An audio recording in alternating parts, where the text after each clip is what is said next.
আল্লাহ পাক বলেন ওয়াসায়ুজান্নাতুহাল আতওয়াল্লাযী ইউতি মাহু ইয়াতাসাক্কা ওয়া মা লিআহাদিন ইনদাহু মিন নি'মাতিন তুজজা ইল্লা বিতিগা ওয়াজহি রাব্বিহিল আ'লা ওয়ালা সাউফা ইয়ারদা।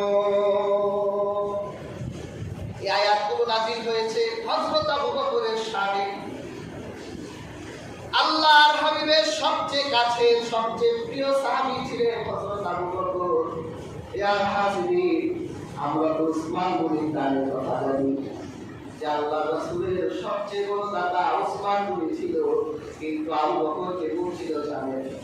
আল্লাহ রাসূল যখন নতুন রাসূল হয়ে আরবের মানুষের কাছে যখন রাহমাতুল লিল আলামিন রাসূল হিসেবে প্রকাশিত হলেন, তখন আবু বকর ছিলেন আরবের সবচেয়ে সেরা ধনীদের একজন।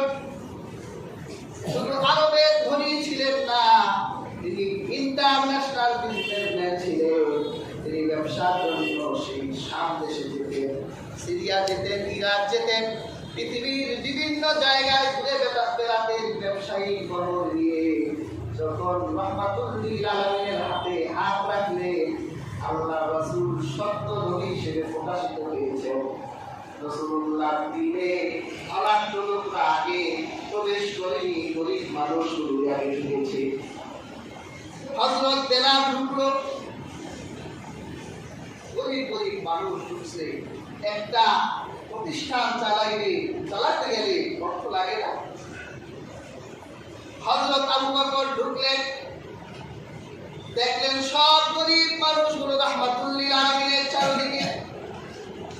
ইসলামের শুরুর দিকে হযরত বেলাল ছিলেন বিখ্যাত কুখ্যাত মুনাফিক উবাই ইবনে খালফের দাস।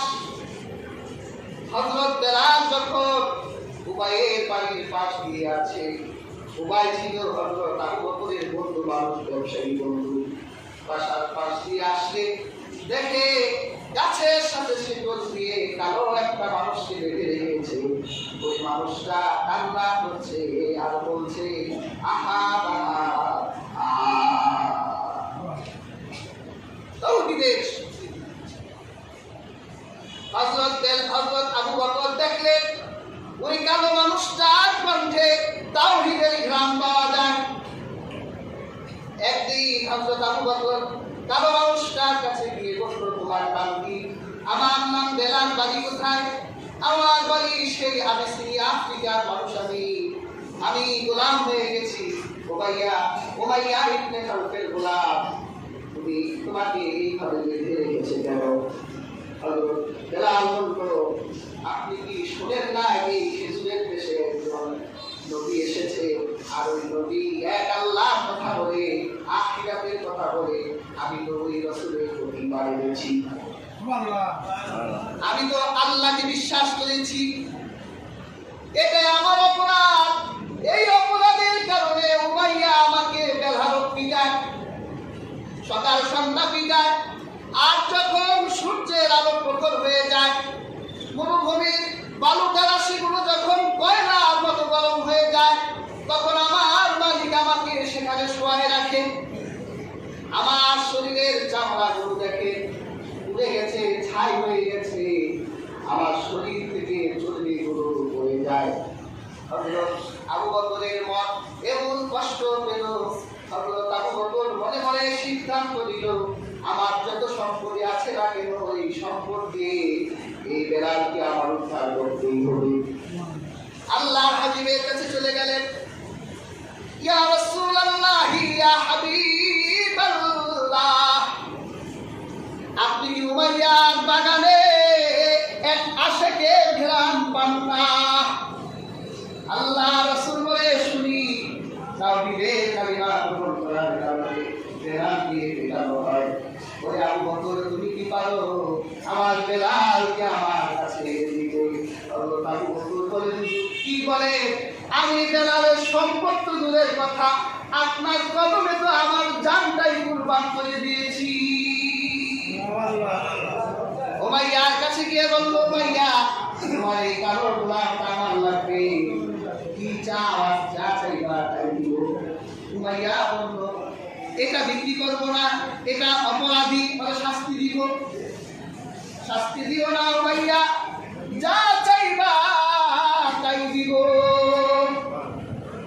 ও ভাইয়া দেখলেন আবু বকরের এক গোলাম ছিল নিস্তাস, তার গোলামটাও ধনী ছিল। বলল ঠিক আছে, তুমি আমাদের তোমার যত রূপা আছে রূপাগুলো দাও, আর তোমার নিস্তাস নামে গোলামটা দাও, আমি কালো বেলাল দিব।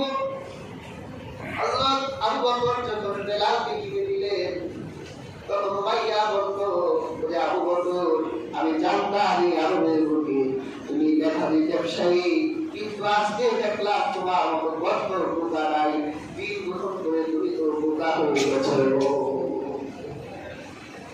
কিভাবে বোকা হলো? বলল মকরমা বেলাল, এরে তুমি নিস্তাস আর রূপা দিয়ে তোমার বাগান দিয়ে কিনে দিলে, এই মকরমা বেলালকে তত আরম্ভ করে বলেছিল তোমার দৃষ্টিতে আমি বোকা হতে পারি, কিন্তু শুনে রাখো তাওহীদের ঘ্রাণ যার মুখে পাওয়া যায় তার মূল্য আমার কাছে দুনিয়া ও আকাশের চেয়ে বেশি। সুবহানাল্লাহ। বেলালের ভিতরে তাওহীদের ঘ্রাণ পেয়েছি, কিন্তু আমার নিস্তাসে হাজার বার করেছি ইমান আর নিস্তাস ইমান আনে না। এইরকম ধনী গোলামের চাইতে এইরকম তাওহীদ পন্থী একজন কারো বেলালের মূল্য আল্লাহ হুজুরের কাছে বেশি। আল্লাহ আয়াত নাযিল করলো ওয়াসায়ুজান্নাবুহাল আতকা, এই রকম মুত্তাকিদের জন্য জাহান্নাম দূর করে দিব। সুবহানাল্লাহ। ইয়া হাজিরিন, যদি আবু বকরের মতো দানশীল হন, যদি আবু বকরের মতো হন, যতটুকু দান করে আল্লাহর রাজি আর খুশির জন্য যদি দান করেন, তাহলে আপনার জন্য জাহান্নাম দূরে থাকবে আল্লাহর কোরআনের আয়াত সাক্ষী। সুবহানাল্লাহ। কাজেই রমজান আমাদেরকে সাদাকার শিক্ষা দিচ্ছে। ইয়া হাজিরিন, একটা সাদাকা রয়ে গেছে, সাদাকাতুল ফিতর রাহমাতুল লিল আলামিন, এটা আমাদের জন্য ওয়াজিব করেছে। হাদিসে পাকে